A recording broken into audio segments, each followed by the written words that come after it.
ಎಲ್ಲ ತಿಳ್ಕೊಂಡ್ಬಿಟ್ಟಿದ್ದಾರೆ. ಅಕ್ಷಯ ತೃತೀಯ ದಿವಸ ಬಂಗಾರ ತಗೊಂಡ್ರೆ ಅಕ್ಷಯ ಆಗ್ತದೆ ಅಂತ. ಭಗವಂತನಲ್ಲಿ ನಾವು ಮಾಡಿದ ಕರ್ಮವನ್ನು ಅರ್ಪಣೆ ಮಾಡಿದರೆ ಅದು ಅಕ್ಷಯ ಆಗ್ತದೆ.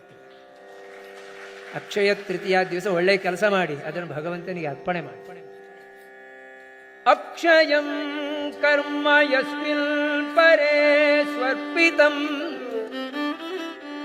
ಪ್ರಕ್ಷಯಂ ಯಾಂತಿ ದುಃಖಾನಿ ಯನ್ನಾಮತಃ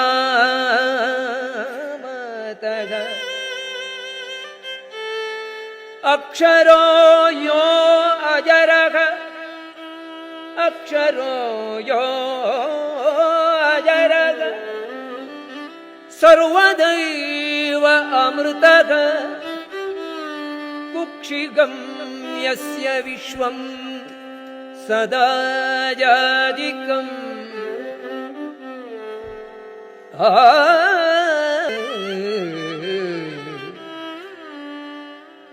ಅಕ್ಷಯಂ ಕರ್ಮ ಯಸ್ಮಿನ್ ಪದೇ ಸ್ವರ್ಪಿತಂ ಪ್ರಕ್ಷಯಂ ಯಾಂತಿ ದುಃಖಾನಿ ಯನ್ನಾಮತಃ